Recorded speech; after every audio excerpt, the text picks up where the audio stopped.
بسم الله الرحمن الرحيم. ألف لام را تلك آيات الكتاب المبين إنا أنزلناه قرآنا عربيا لعلكم تعقلون نحن نقص عليك أحسن القصص بما أوحينا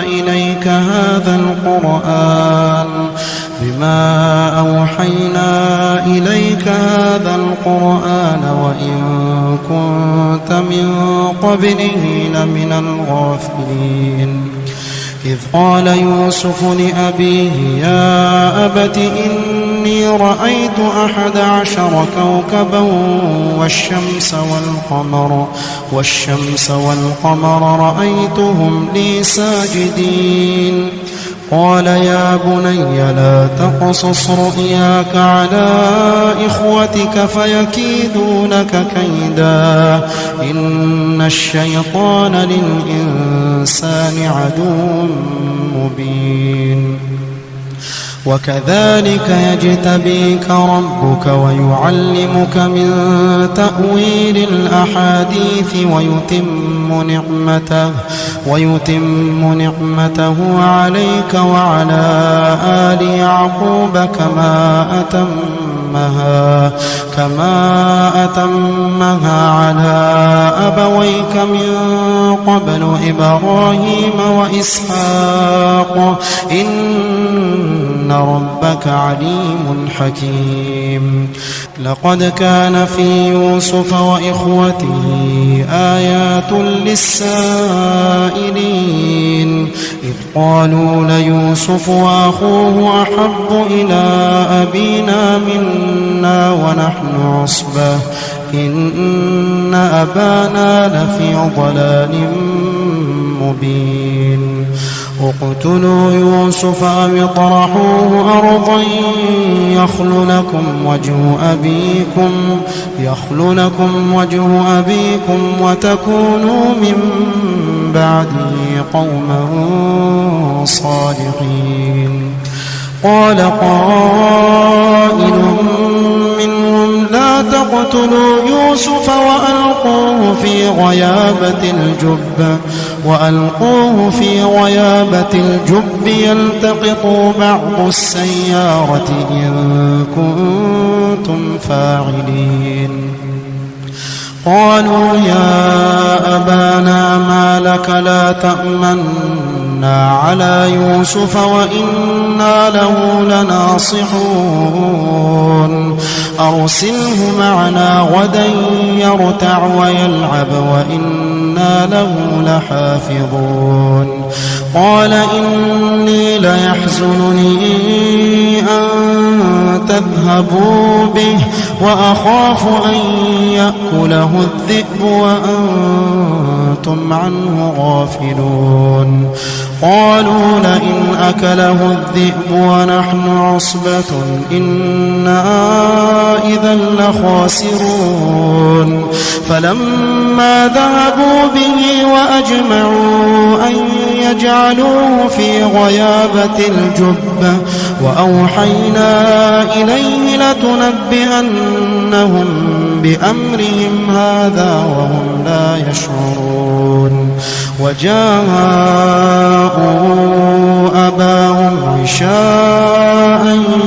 يبكون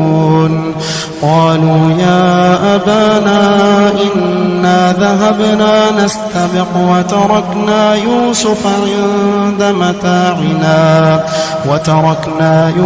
عند متاعنا فأكله الذئب وما أنت بمؤمن لنا ولو كنا صادقين وجاءوا على قميصه بدم كذب قال بل سولت لكم أنفسكم أمرا فصبر جميل والله المستعان على ما تصفون. وجاءت سيارة فأرسلوا واردهم فأدلى دلوه قال يا بشرى هذا غلام وأسروه بضاعة والله عليم بما يعملون. وشروا بثمن بخس دراهم معدودة وكانوا فيه من الزاهدين. وقال الذي اشتراه من مصر لامرأته أكرمي مثواه عسى أن ينفعنا أو نتخذه ولدا وكذلك مكنا ليوسف في الأرض ولنعلمه من تأويل الأحاديث والله غالب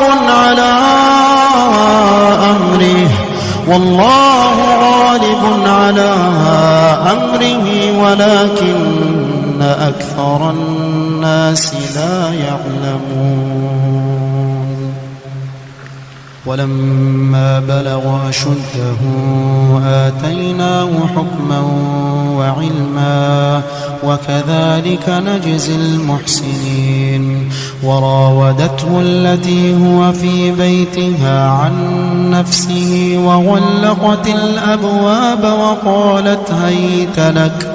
قال معاذ الله إنه ربي أحسن مثواي إنه لا يفلح الظالمون. ولقد همت به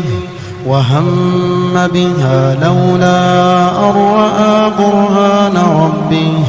كذلك لنصرف عنه السوء والفحشاء إنه من عبادنا المخلصين. واستبق الباب وقدت قميصه من دبر وألف يا سيدها لدى الباب قالت ما جزاء من أراد بأهلك سوءا إلا أن يسجن أو عذاب أليم. قال هي راودتني عن نفسي وشهد شاهد من أهلها إن كان قميصه قد من قبل فصدقت وهو من الكاذبين وإن كان قميصه قد من دبر فكذبت وهو من الصادقين. فلما رأى قميصه قد من دبر قال إنه من كيدكن إن كيدكن عظيم. يوسف أعرض عن هذا واستغفري لذنبك إنك كنت من الخاطئين. وقال نسوة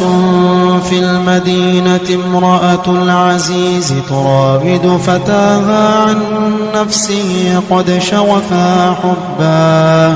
إنا لنراها في ضلال مبين. فلما سمعت بمكرهن أرسلت إليهن وأعتدت لهن متكأ وآتت كل واحدة منهن سكينا وقالت اخرج عليهن. فلما رأينه أكبرنه وقطعن أيديهن وقلن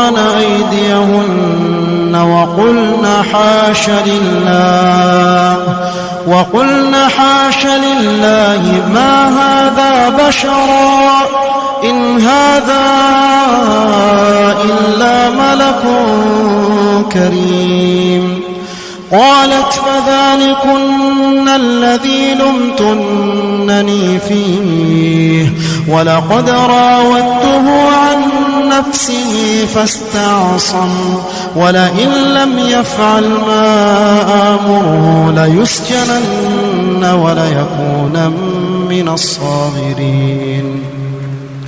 قال رب السجن أحب إلي مما يدعونني إليه وإلا تصرف عني كيدهن أصب إليهن وأكن من الجاهلين. فاستجاب له ربه فصرف عنه كيدهن إنه هو السميع العليم. ثم بدا لهم من بعد ما رأوا الآيات ليسجننه حتى حين. ودخل معه السجن فتيان قال أحدهما إني أراني أعصر خمرا وقال الآخر إني أراني أحمل فوق رأسي خبزا تأكل الطير منه نبئنا بتأويله إنا نراك من المحسنين. قال لا يأتيكما طعام ترزقانه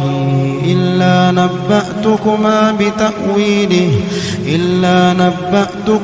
بتأويله قبل أن يأتيكما ذلكما مما علمني ربي إني تركت ملة قوم لا يؤمنون بالله وهم بالآخرة هم كافرون واتبعت ملة آبائي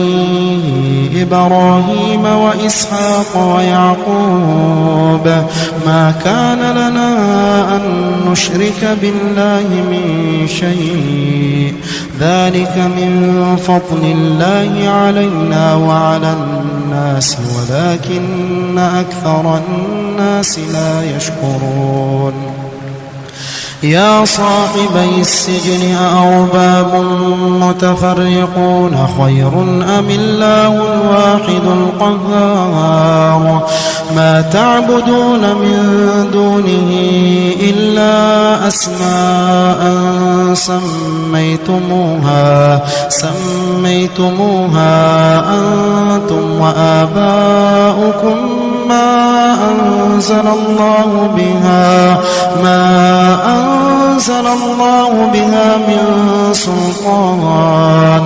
إن الحكم إلا لله أمر ألا تعبدوا إلا إياه ذلك الدين القيم ولكن أكثر الناس لا يعلمون.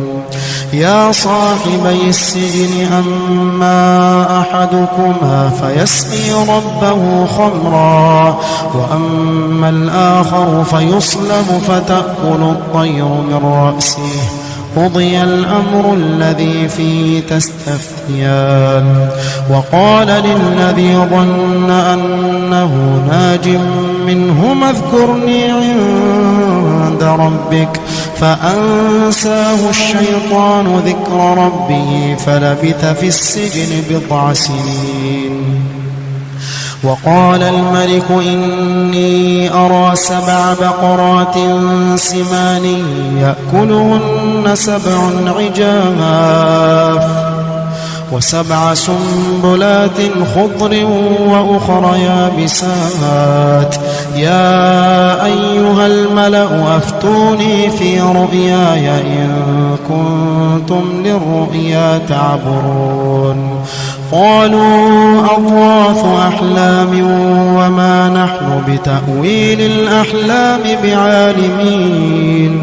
وقال الذي نجا منهما وادكر بعد أمة أنا أنبئكم بتأويله فأرسلون يوسف أيها الصديق أفتنا في 7 بقرات سمان يأكلون 7 عجاف و7 سنبلات خضر وأخر يابسات لعلي أرجع إلى الناس لعلهم يعلمون قال تزرعون 7 سنين دأبا فما حصدتم فذروه في سنبله إلا قليلا مما تأكلون ثم يأتي من بعد ذلك 7 شداد يأكلن ما قدمتم لهن إلا قليلا مما تحصنون ثم يأتي من بعد ذلك عام فيه يغاث الناس وفيه يعصرون وقال الملك ائتوني به فلما جاءه الرسول قال ارجع إلى ربك فاسأله ما بال النسوة اللاتي قطعن أيديهن إن ربي بكيدهن عليم قال ما خطبكن إذ راوتن يوسف عن نفسه قلنا حاش لله ما علمنا عليه من سوء قالت امرأة العزيز الآن حصحص الحق أنا راودته عن نفسه وإنه لمن الصادقين ذلك ليعلم أني لم أخنه بالغيب وأن الله لا يهدي كيد الخائنين وما أبرئ نفسي إن النفس لأمارة بالسوء إلا ما رحم ربي إن ربي غفور رحيم وقال الملك ائتوني به أستخلصه لنفسي فلما كلمه قال إنك اليوم لدينا مكين أمين قال اجعلني على خزائن الأرض إني حفيظ عليم وكذلك مكنا ليوسف في الأرض يتبوأ منها حيث يشاء نصيب برحمتنا من نشاء ولا نضيع أجر المحسنين ولأجر الآخرة خير للذين آمنوا وكانوا يتقون وجاء إخوة يوسف فدخلوا عليه فعرفهم وهم له منكرون ولما جهزهم بجهازهم قال ائتوني بأخ لكم من أبيكم ألا ترون أني أوفي الكيل وأنا خير المنزلين فإن لم تأتوني به فلا كيل لكم عندي ولا تقربون قالوا سنراود عنه أباه وإنا لفاعلون وقال لفتيانه جعلوا بضاعتهم في رحالهم لعلهم يعرفونها إذا انقلبوا إلى أهلهم لعلهم يرجعون فلما رجعوا إلى أبيهم قالوا يا أبانا منع منا الكيل فأرسل معنا أخانا نكتل وإنا له لحافظون قال هل آمنكم عليه إلا كما أمنتكم على أخيه من قبل فالله خير حافظا وهو أرحم الراحمين ولما فتحوا متاعهم وجدوا بضاعتهم ردت إليهم قالوا يا أبانا ما نبغي هذه بضاعتنا ردت إلينا ونمير أهلنا ونحفظ أخانا ونزداد كيل بعير ذلك كيل يسير قال لن أرسله معكم حتى تؤتون موثقا من الله لتأتونني به إلا أن يحاط بكم فلما آتوا موثقهم قال الله على ما نقول وكيل وقال يا بني لا تدخلوا من باب واحد وادخلوا من أبواب متفرقة وما أغني عنكم من الله من شيء إن الحكم إلا لله عليه توكلت وعليه فليتوكل المتوكلون ولما دخلوا من حيث أمرهم أبوهم ما كان يغني عنهم من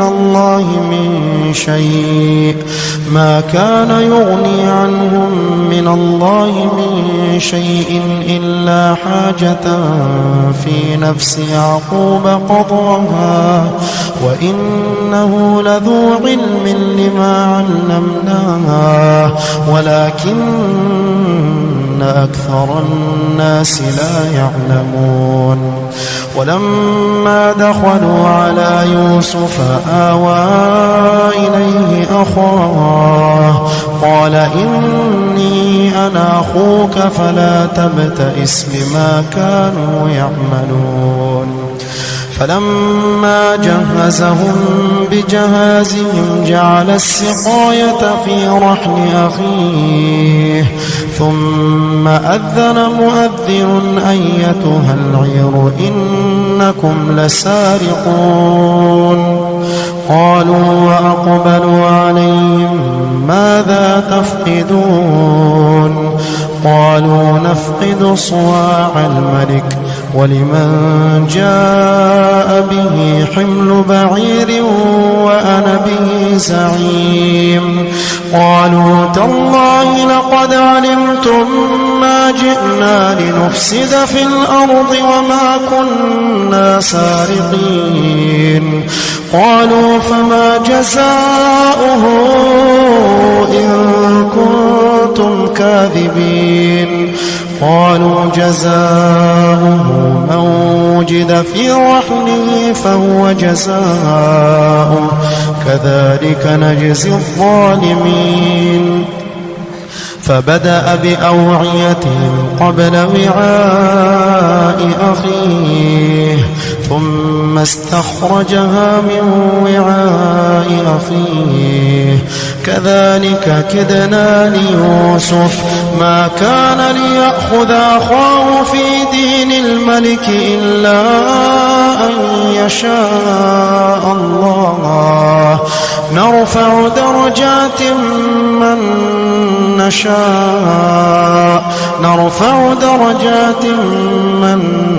نشاء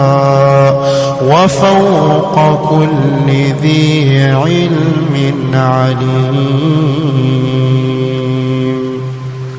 قالوا إن يسرق فقد سرق أخ له من قبل فأسرها يوسف في نفسه ولم يبدها لهم قال أنتم شر مكانا والله أعلم بما تصفون قالوا يا أيها العزيز إن له أبا شيخا كبيرا فخذ أحدنا مكانه إنا نراك من المحسنين قال معاذ الله أن نأخذ إلا من وجدنا متاعنا عنده إنا إذا لظالمون فلما استيئسوا منه خلصوا نجيا قال كبيرهم ألم تعلموا أن أباكم قد أخذ عليكم موثقا من الله ألم تعلموا أن أباكم قد أخذ عليكم موثقا من الله ومن قبل ما فرطتم في يوسف فلن أبرح الأرض حتى يأذن لي أبي أو يحكم الله لي وهو خير الحاكمين ارجعوا إلى أبيكم فقولوا يا أبانا إن ابنك سرق وما شهدنا إلا بما علمنا وما كنا للغيب حافظين واسأل القرية التي كنا فيها والعير التي أقبلنا فيها وإنا لصادقون قال بل سولت لكم أنفسكم أمرا فصبر جميل عسى الله أن يأتيني بهم جميعا إنه هو العليم الحكيم وتولى عنهم وقال يا أسفا على يوسف وتولى عنهم وقال يا أسفا على يوسف وابيضت عيناه من الحزن فهو كظيم قالوا تالله تفتأ تذكر يوسف حتى تكون حرضا أو تكون من الهالكين قال إنما أشكو بثي وحزني إلى الله قال إنما أشكو بثي وحزني إلى الله وأعلم من الله ما لا تعلمون يا بني اذهبوا فتحسسوا من يوسف وأخيه ولا تيأسوا من روح الله إنه لا ييأس من روح الله إلا القوم الكافرون فلما دخلوا عليه قالوا يا أيها العزيز مسنا وأهلنا الضر وجئنا ببضاعة مزجاة فأوف لنا الكيل وتصدق علينا إن الله يجزي المتصدقين قال هل علمتم ما فعلتم بيوسف وأخيه إذ أنتم جاهلون قالوا أئنك لأنت يوسف قال أنا يوسف وهذا أخي قد من الله علينا إنه من يتق ويصبر فإن الله لا يضيع أجر المحسنين قالوا تالله لقد آثرك الله علينا وإن كنا لخاطئين قال لا تثريب عليكم اليوم يغفر الله لكم يغفر الله لكم وهو أرحم الراحمين. اذهبوا بقميصي هذا فألقوه على وجه أبي يأت بصيرا وأتوني بأهلكم أجمعين.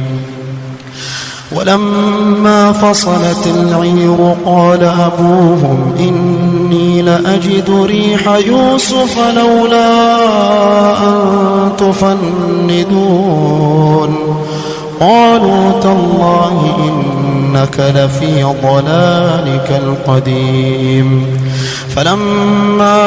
أن جاء البشير ألقاه على وجهه فارتد بصيرا قال ألم أقل لكم إني أعلم من الله ما لا تعلمون. قالوا يا أبانا استغفر لنا ذنوبنا إنا كنا خاطئين.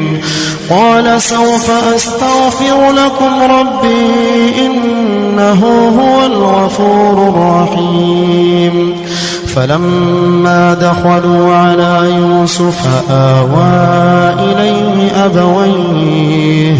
وقال ادخلوا مصر إن شاء الله آمنين. ورفع أبويه على العرش وخروا له سجدا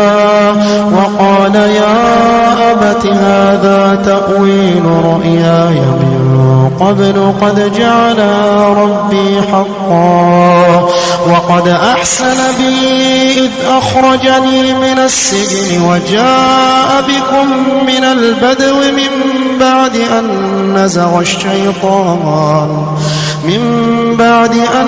نزغ الشيطان بيني وبين إخوتي إن ربي لطيف لما يشاء إنه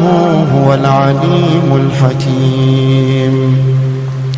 رب قد آتيتني من الملك وعلمتني من تأويل الأحاديث فاطر السماوات والأرض أنت ولي في الدنيا والآخرة توفني مسلما وألحقني بالصالحين. رب قد آتيتني من الملك وعلمتني من تأويل الأحاديث فاطر السماوات والأرض أنت ولي في الدنيا والآخرة توفني مسلما وألحقني بالصالحين. ذلك من أنباء الغيب نوحيه إليك وما كنت لديهم إذ أجمعوا أمرهم وهم يمكرون. وما أكثر الناس ولو حرصت بمؤمنين وما تسألهم عليه من أجر إن هو إلا ذكر للعالمين. وكأي من آية في السماوات والأرض يمرون عليها وهم عنها معرضون وما يؤمن أكثرهم بالله إلا وهم مشركون. أفأمنوا أن تأتيهم غاشية من عذاب الله أو تأتيهم الساعة بغتة وهم لا يشعرون. قل هذه سبيلي أدعو إلى الله على بصيرة أنا ومن اتبعني وسبحان الله وما أنا من المشركين. وما أرسلنا من قبلك إلا رجالا نوحي إليهم من أهل القرى أفلم يسيروا في الأرض فينظروا كيف كان عاقبة الذين من قبلهم ولدار الآخرة خير للذين اتقوا أفلا تعقلون حتى إذا استيأس الرسل وظنوا أنهم قد كذبوا جاءهم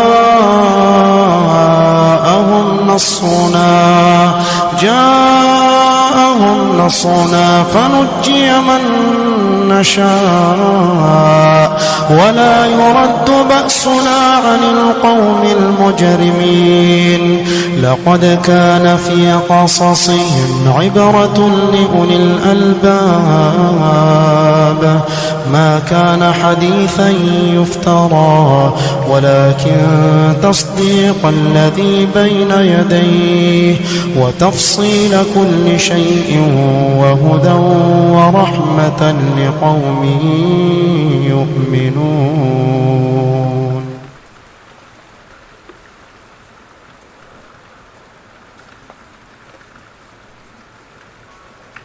بسم الله الرحمن الرحيم ألف لام ميم صاد كتاب أنزل إليك فلا يكن في صدرك حرج منه لتنذر به وذكرى للمؤمنين اتبعوا ما أنزل إليكم من ربكم ولا تتبعوا من دونه أولياء قليلا ما تذكرون وكم من قرية أهلكناها فجاءها بأسنا بياتا أو هم قائلون فما كان دعواهم إذ جاءهم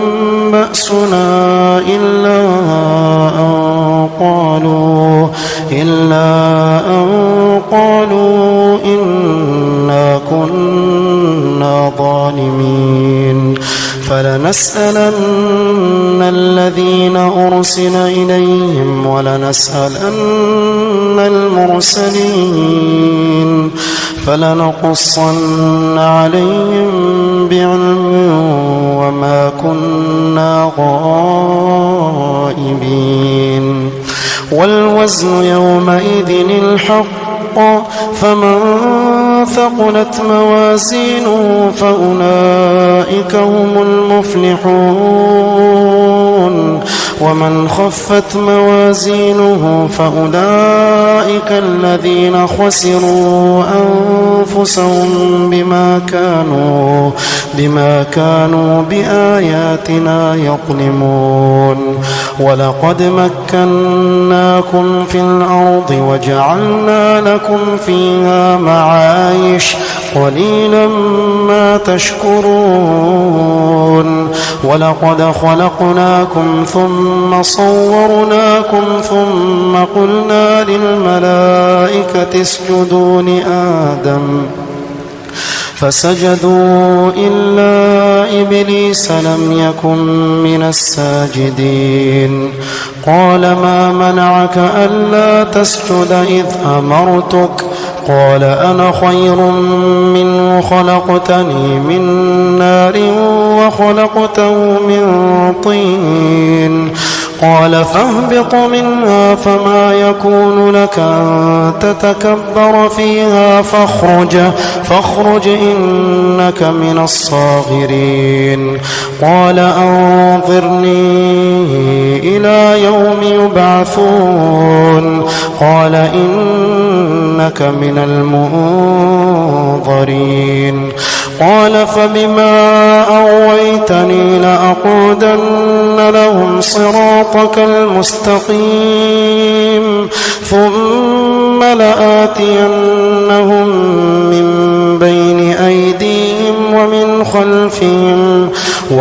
خلفهم وعن أيمانهم وعن شمائلهم ولا تجد أكثرهم شاكرين قال اخرج منها مذءوما مدحورا لمن تبعك منهم لأملأن جهنم منكم أجمعين ويا آدم اسكن أنت وزوجك الجنة فكلا من حيث شئتما ولا تقربا هذه الشجرة فتكونا من الظالمين فوسوس لهما الشيطان ليبدي لهما ما وري عنهما من سوآتهما وقال ما نهاكما ربكما عن هذه الشجرة إلا أن تكونا ملكين أو تكونا من الخالدين وقاسمهما إني لكما لمن الناصحين فدلاهما بغرور فلما ذاقا الشجرة بدت لهما سوآتهما وطفقا يخصفان عليهما من ورق الجنة وناداهما ربهما ألم أنهكما عن تلكما الشجرة وأقل لكما إن الشيطان لكما عدو مبين قالا ربنا ظلمنا أنفسنا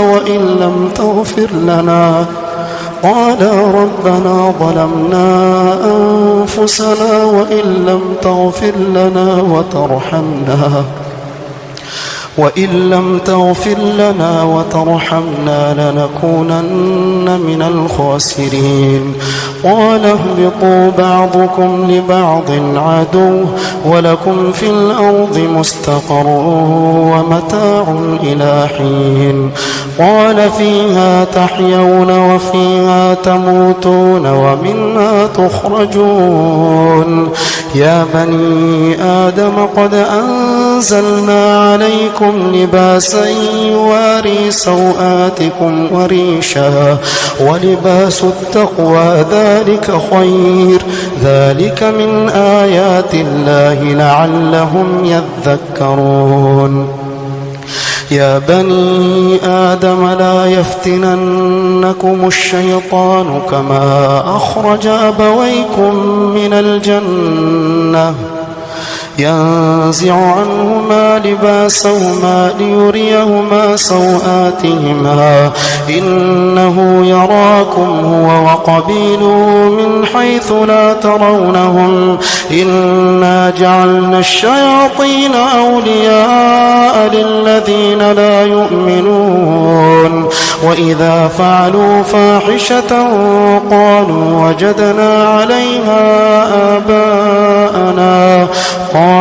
وجدنا عليها آباءنا والله أمرنا بها قل إن الله لا يأمر بالفحشاء أتقولون على الله ما لا تعلمون قل أمر ربي بالقسط وأقيموا وجوهكم عند كل مسجد وادعوه مخلصين له الدين كما بداكم تعودون فريقا هدى وفريقا حق عليهم الضلالة إنهم اتخذوا الشياطين أولياء من دون الله ويحسبون أنهم مهتدون يا بني آدم خذوا زينتكم عند كل مسجد وكلوا واشربوا ولا تسرفوا إنه لا يحب المسرفين. قل من حرم زينة الله التي أخرج لعباده والطيبات من الرزق قل هي للذين آمنوا في الحياة الدنيا خالصة يوم القيامة كذلك نفصل الآيات لقوم يعلمون. قل إنما حرم ربي الفواحش ما ظهر منها وما بطن والإثم والبغي بغير الحق وأن تشركوا بالله ما لم ينزل به سلطانا وأن تقولوا على الله ما لا تعلمون. ولكل أمة أجل فإذا جاء أجلهم لا يستأخرون ساعة ولا يستقدمون. يا بني آدم إما يأتينكم رسل منكم يقصون عليكم آياتي فمن اتقى وأصلح فلا خوف عليهم ولا هم يحزنون. والذين كذبوا بآياتنا واستكبروا عنها أولئك أصحاب النار هم فيها خالدون. فمن أظلم ممن افترى على الله كذبا أو كذب بآياته أولئك ينالهم نصيبهم من الكتاب حتى إذا جاءتهم رسلنا يتوفونهم قالوا أين ما كنتم تدعون من دون الله قالوا ضلوا عنا وشهدوا على أنفسهم أنهم كانوا كافرين. قال ادخلوا في قد خلت من قبلكم من الجن والإنس في النار كلما دخلت أمة لعنت أختها حتى إذا اداركوا فيها جميعا قالت أخراهم لأولاهم ربنا هؤلاء أضلونا فآتهم عذابا ضعفا من النار قال لكل ضعف ولكن لا تعلمون. وقالت أولاهم لأخراهم فما كان لكم علينا من فضل فذوقوا العذاب بما كنتم تكسبون. إن الذين كذبوا بآياتنا واستكبروا عنها لا تفتح لهم أبواب السماء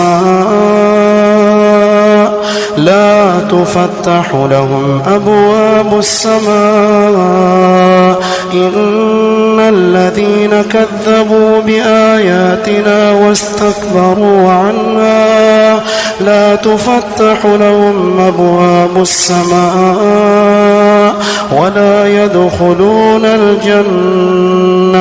ولا يدخلون الجنة حتى يلج الجمل في سم الخياط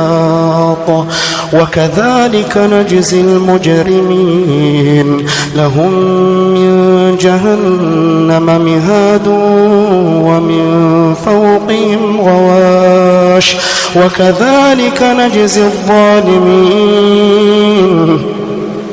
والذين آمنوا وعملوا الصالحات لا نكلف نفسا إلا وسعها أولئك أصحاب الجنة هم فيها خالدون. ونزعنا ما في صدورهم من غل تجري من تحتهم الأنهار وقالوا الحمد لله الذي هدانا لهذا وما كنا لنهتدي لولا أن هدانا الله لقد جاءت جاءت رسل ربنا بالحق ونودوا أن تلكم الجنة أورثتموها بما كنتم تعملون. ونادى أصحاب الجنة أصحاب النار أن قد وجدنا ما وعدنا ربنا حقا فهل وجدتم ما وعد ربكم حقا؟ قالوا نعم. فأذن مؤذن بينهم اللعنة الله على الظالمين الذين يصدون عن سبيل الله ويبغونها عوجا وهم بالآخرة كافرون. وبينهما حجاب وعلى الأعراف رجال يعرفون كلا بسيماهم ونادوا أصحاب الجنة أن سلام عليكم لم يدخلوها وهم يطمعون. وإذا صرفت أبصارهم تلقاء أصحاب النار قالوا ربنا لا تجعلنا مع القوم الظالمين. ونادى أصحاب الأعراف رجالا يعرفونهم بسيماهم قالوا ما أغنى عنكم جمعكم وما كنتم تستكبرون أهؤلاء الذين أقسمتم لا ينالهم الله برحمة ادخلوا الجنة لا خوف عليكم ولا أنتم تحزنون. ونادى أصحاب النار أصحاب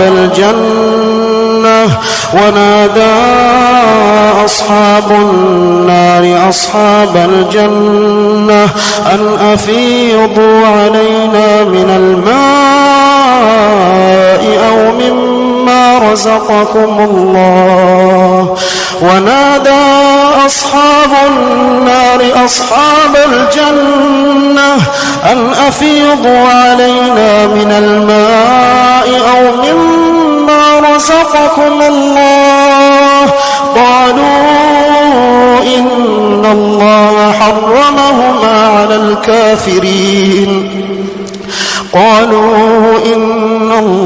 حرمهما على الكافرين الذين اتخذوا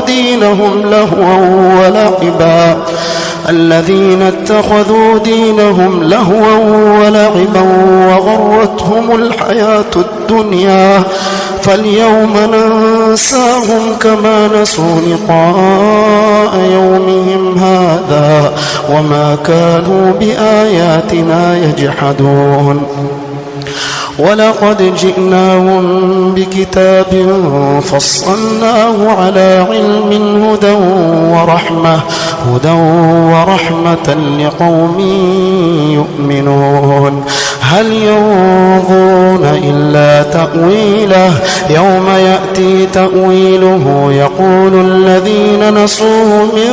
قبل قد جاءت رسل ربنا بالحق فهل لنا من شفعاء فيشفعوا لنا أو نرد فنعمل غير الذي كنا نعمل قد خسروا أنفسهم وضل عنهم ما كانوا يفترون. إن ربكم الله الذي خلق السماوات والأرض في 6 أيام ثم استوى على العرش يغشي الليل النهار يطلبه حثيثا والشمس والقمر والنجوم مسخرات بأمره ألا له الخلق والأمر تبارك الله رب العالمين. ادعوا ربكم تضرعا وخفية إنه لا يحب المعتدين. ولا تفسدوا في الأرض بعد إصلاحها وادعوه خوفا وطمعا إن رحمة الله قريب من المحسنين. وهو الذي يرسل الرياح بشرا بين يدي رحمته حتى إذا أقلت سحابا ثقالا سقناه لبلد ميت فأنزلنا به الماء فأخرجنا به من كل الثمرات كذلك نخرج الموتى لعلكم تذكرون والبلد الطيب يخرج نباته بإذن ربه والذي خبث لا يخرج إلا نكدا كذلك نصرف الآيات لقوم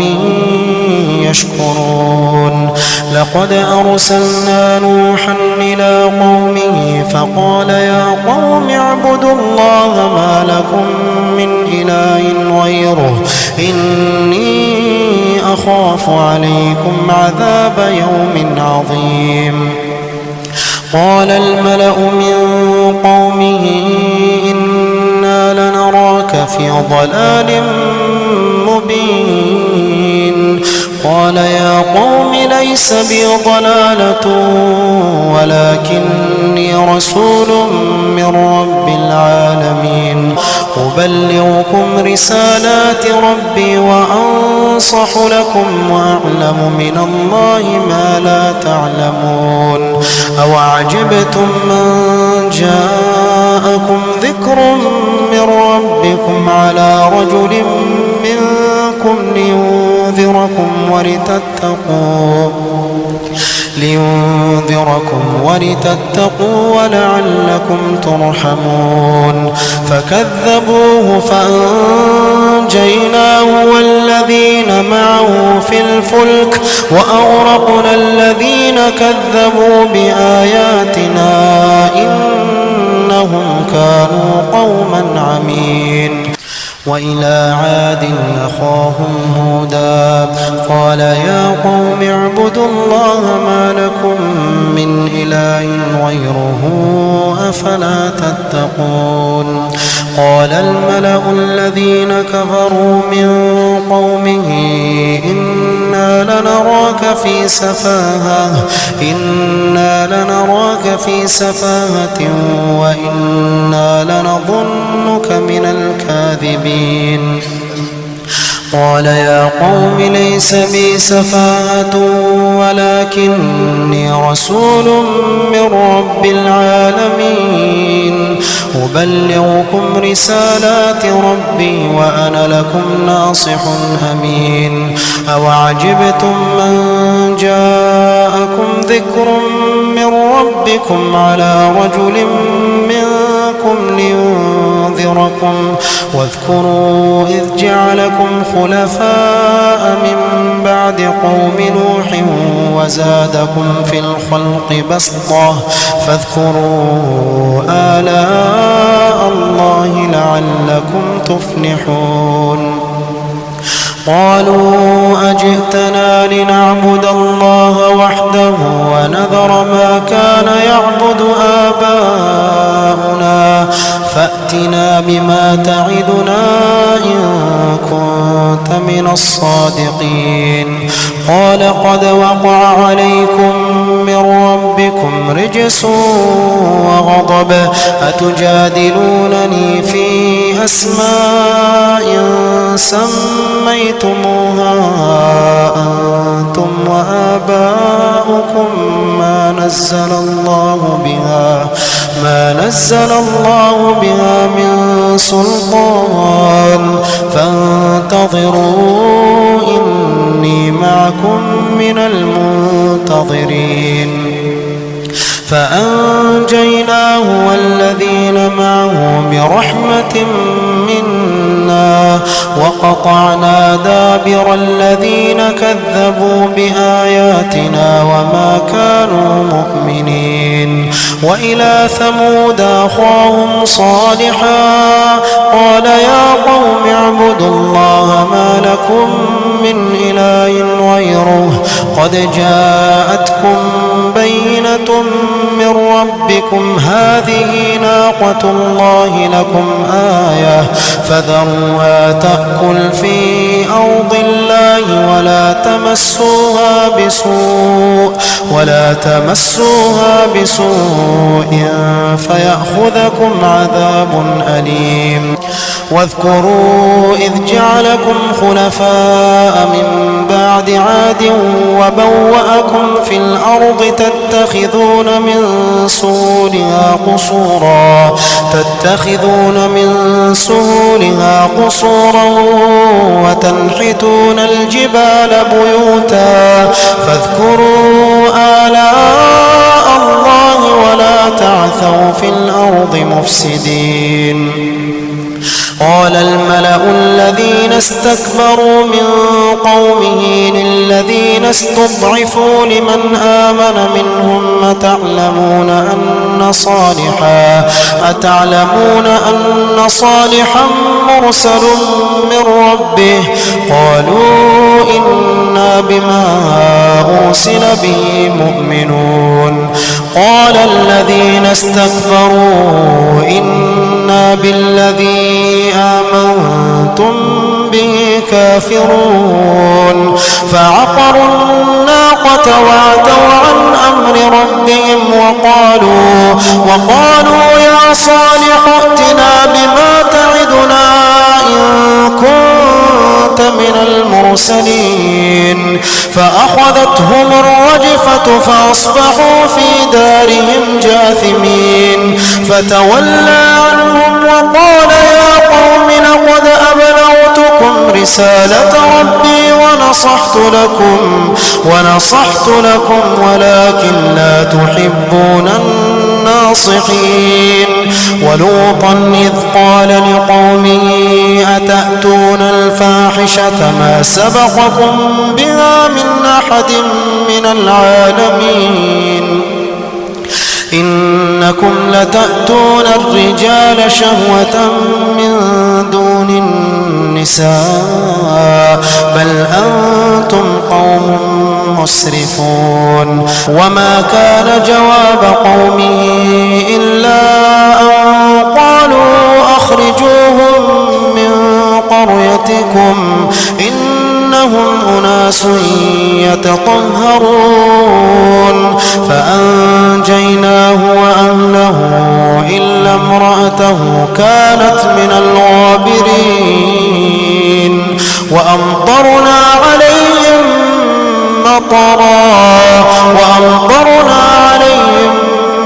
مطرا فانظر كيف كان عاقبة المجرمين وإلى مدين أخاهم شعيبا قال يا قوم اعبدوا الله ما لكم من إله غيره قد جاءتكم بينة من ربكم فأوفوا الكيل والميزان ولا تبخسوا الناس أشياءهم ولا تفسدوا في الأرض بعد إصلاحها ذلكم خير لكم إن كنتم مؤمنين ولا تقعدوا بكل صراط توعدون وتصدون عن سبيل الله من آمن به وتبغونها عوجا واذكروا إذ كنتم قليلا فكثركم وانظروا كيف كان عاقبة المفسدين وإن كان طائفة منكم آمنوا بالذي أرسلت به وطائفة لم يؤمنوا فاصبروا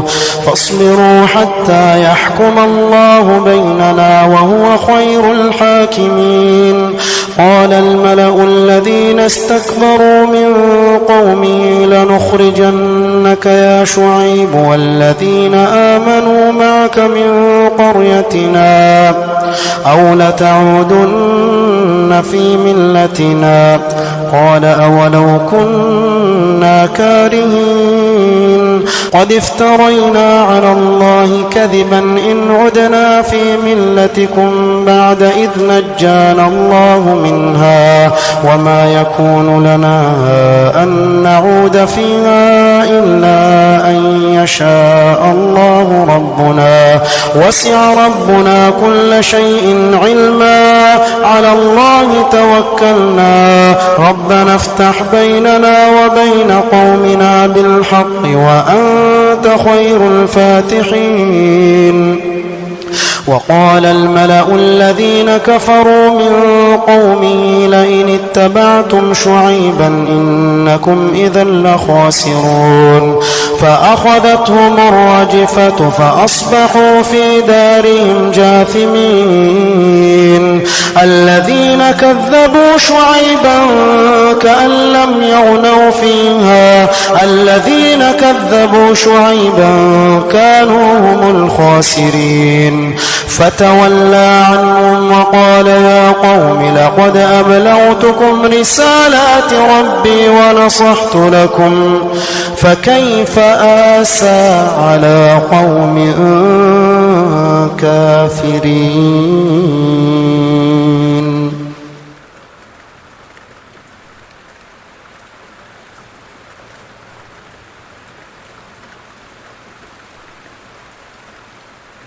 بسم الله الرحمن الرحيم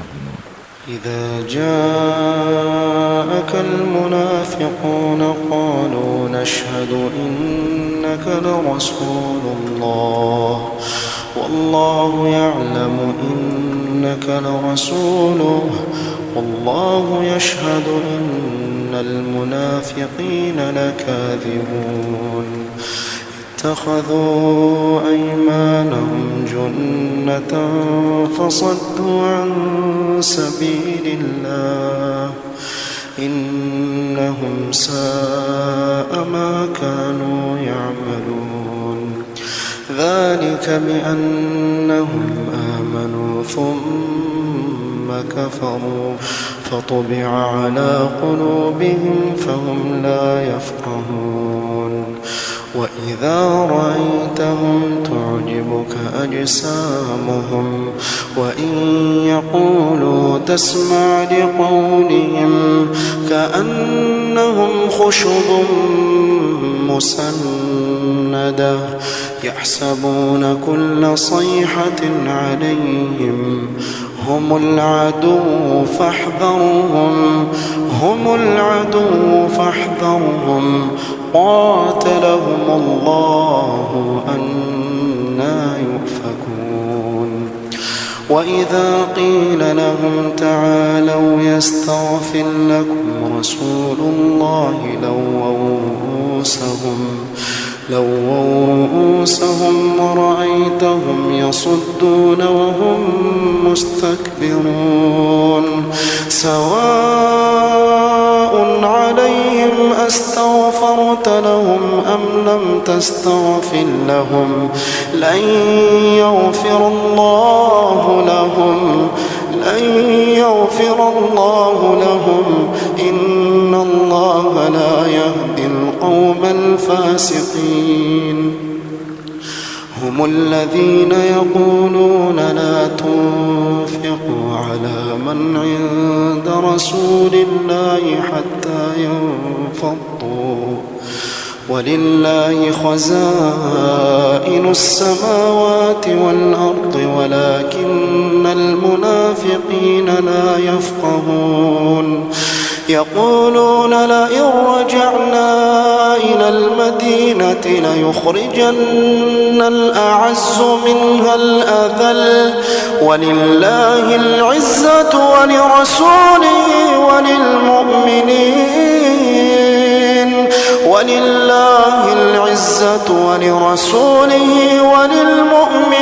ولكن المنافقين لا يعلمون